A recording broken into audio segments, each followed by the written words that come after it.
Every morning, millions of young people wake up with the same dream: a better life for themselves and for their families. Some carry backpacks on the way to school, others carry tools hoping to find work. But behind these daily scenes is a bigger story: the story of how education shapes our future and how decent work gives dignity to our lives. The Sustainable Development Goal number 4 is about ensuring inclusive and quality education for all. It means that every child, rich or poor, boy or girl, urban or rural, has the right to learn, to discover, and to dream. What does quality education mean to you personally? And personally sa akin, when I say quality education, siguro i-relate ko na lang din siya sa work ko as a teacher. Masasabi kong I can provide quality education if kaya ko ituro or I mean kaya kong ituro sa isang estudyante yung isang bagay na hindi limited by definition ng books or any teacher. Kumbaga, for example, like solving a certain problem. There are different ways to solve a certain problem. It will be dependent na lang kung paano mo i-approach yung problem. So, hindi siya laging stick lang sa isang bagay. So, para sa akin, quality education is learning that there are also other ways on how to learn things as well. Yeah. What role does technology education play in preparing youth for future jobs? Para sa akin, yung technology malaking bagay siya kasi it makes our life easier. So, yun yung pinaka-main kasi na definition ng technology. Pero sa future, siguro masabi ko na yung main role na magiging ng technology is that if kayang mag-adapt ng isang youth sa technology, kayang-kaya niya makipagsabayan in the future. Kasi alam naman natin na lagi na tayong papunta sa automation. So, technology na talaga. So, everything, kahit sa workplace, ginagamit na yung technology. So, the more na mas magaling ka mag-adapt, flexible ka sa paggamit ng technology, the more na mag-excel ka sa kung anumang field nasaan ka. As an educator, what are the challenge that you experience? Okay. So before ako ngayon nasa freelance tutor, nagturo din ako before sa Christian Grey, so physical setup. And siguro yung pinaka na-experience ko kasi sa bata ko. So kindergarten yung hawak ko. And syempre sila yung ituturo mo kasi sa kanila is basic, 'di ba? Basic of foundation ng learning. And not only that, kasi bilang teacher ng kinder is ikaw din yung nagde-develop sa behavior nila. So siguro yun yung isa sa pinakamahirap kasi hindi mo lang kailangan magturo ng foundation sa kanila ng knowledge ng mga kailangan nilang matutunan, but also you have to foster din yung ugali nila as young learners. And also meron din kasi ako mga na-handle na may mga along ng pagtuturo ko sa normal kids is merong mga kasama na merong, anong tawag dito, special needs. So, nakapag-handle ako ng merong may mga, ADHD or autism na bata. So, hindi siya madali kasi you have to cater yung merong special needs at the same time yung normal kids. But thankfully is siguro yun din yung ano ko sa natutunan ko sa psychology and sa pagtuturo on how to cater the kids. So yun yung para sa'kin as an educator yung pinakamahirap. Can you share a personal story when education and work intersect to create positive change in your life? Okay, bali sa'kin siguro ano yung kung sa mga na-experience ko before ako makarating sa kung ano yung work ko ngayon is that nung during nag-aaral ako, yun talaga, kasi sa public school din ako galing. So, yun, you have, I had experience din talaga na gumawa ng paraan for myself. Kasi sa ano na rin wala na rin ako masyadong support na natatanggap sa parents. So, yun, kailangan kong magkaroon din ng diskarte. And when it comes to sa OJT, tinapos ko lahat yon and psychology kasi yung tinapos ko. So, nagkaroon ako ng setup sa school na kung saan wala akong natatanggap na allowances, wala akong natatanggap talaga na minsan nag-overtime pa ako. Pero siguro yun yung nagbigay sa akin ng magandang experience kasi kaya ako napunta sa pagtuturo. Kasi maraming field nakapagtrabaho din ako sa industrial pero bumabalik ako sa pagtuturo, which is na-experience ko during nung OJT.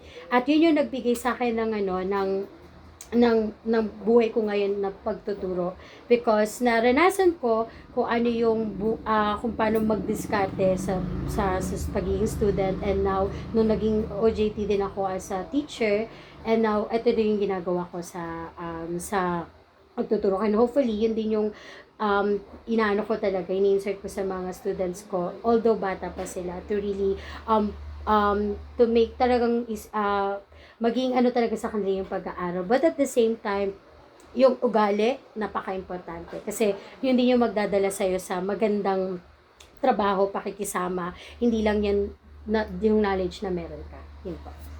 Do you think working while studying affect the student's quality of education and vice versa? Siguro yung quality of education, medyo labas siya dun sa question. It's more of paano na-absorb nung student and paano nyo ma-apply yung natutunan niya. So, ako personally, ever since kahit nung nag-college ako, never talagang nag-sink in sa akin na mag-work while nag-aaral. Ang mindset ko, maghahanap ako maraming scholarship para hindi ako nagtatrabaho man. Kasi, hirap ako. Kumbaga, kung mag-focus nga sa pag-aaral pa lang, mahirap na. Ngayong nasa work ako, mahirap din mag-work. Paano pa yung pagsasabay mo siya? It's sa akin, based on my perspective. And yun nga, katulad sabi ko, maraming paraan. Hindi ka pwedeng, dahil hirap ka lang sa money, laging work lang yung babasihan mo. So, there are also other ways. Kaya, hanga ko dun sa mga entrepreneur na students, di ba? They can handle their time. Hawak nila yung sarili ng oras. They can earn money, mapag-aral yung sarili nila. At the same time, makapag-focus din. Kasi sa akin talaga feeling ko, kasi 8 hours work. Tapos, papasok ka ng walang tulog. Kasi may mga kilala ko ganun, papasok walang tulog. So, parang wala din. Yung naririnig nila, natatanggap nila, it's more of mawawala lang din eventually. I mean, kahit naman sa research. Kasi wala tayong maayos na tulog, wala tayong maayos na sleep. So, for me yan. Sa akin person, hindi talaga siya okay. It's more of, if you really wanted to learn, you should focus on learning. Ayan. Now that you are currently in the field of education and already has a degree, what do you think is the importance of education in having a decent work? Para sa akin, syempre lalo na ngayon na nasa field na, I can say na personally na it's not about the titles. Sa akin, ang importance ng education is you learn things, hindi lang academically. Sa akin, more of soft skills, social skills, relational skills. For me, mas important siya kaysa sa academics. Kasi maraming magaling. Pero hindi rin lahat kaya makipag-relate sa workmates, hindi kayang maging flexible with different culture, different people. So para sa akin, yung title of having a degree, it's just a title. Kumbaga nasa attitude pa rin ng isang person kung paano siya mag-excel pagdating na sa work. How can internship, OJT, and other related programs can bridge the gap between quality education and employment? Okay, so para sa akin napaka-important ng OJT, not only because required siya sa school, but para sa siguro an encouragement ko sa mga students is that to really parang seriously nila yung OJTs nila, because in finding, kumbaga kasi hindi lang in reality, doon mo kasi makikita na hindi lahat ng naaaral natin sa school is applicable siya pag nag-work.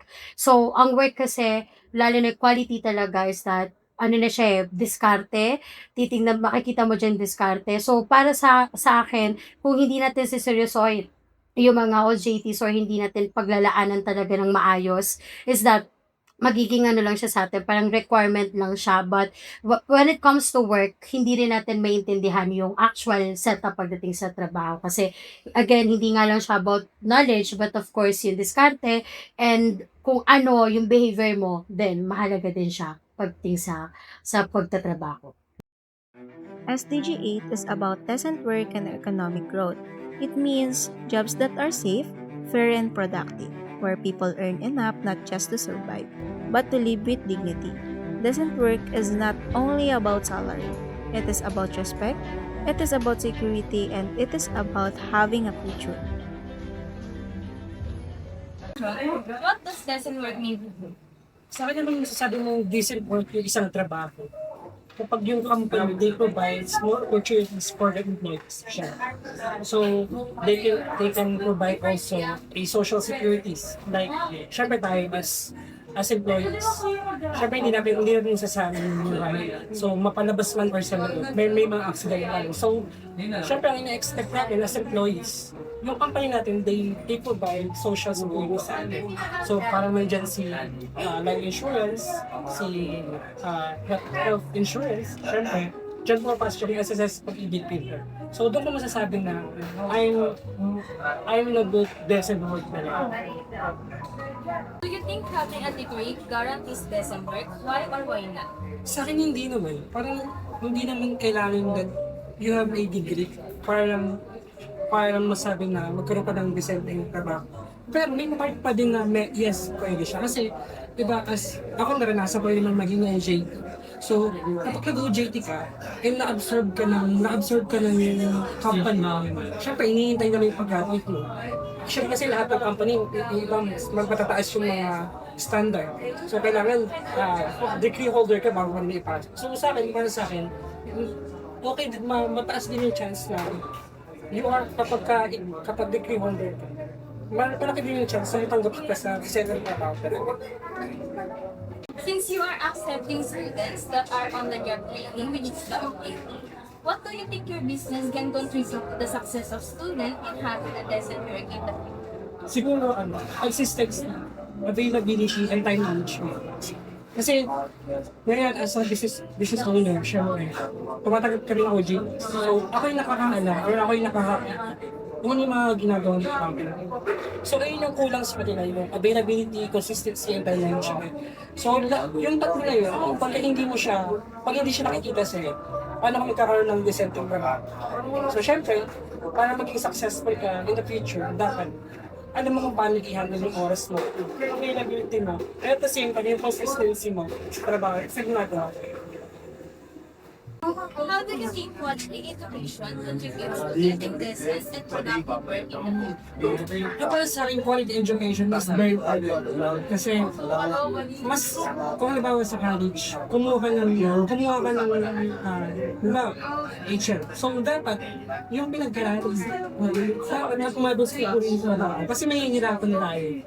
Kung halimbawa, nursing ka, tapos, ang una na magiging trabaho is sa official. So, anong connect mo? So, mas maganda pa rin, para mas maging quality yung education. So, best of work, dapat akma yung kinuha mong degree sa kukunin yung trabaho yung education.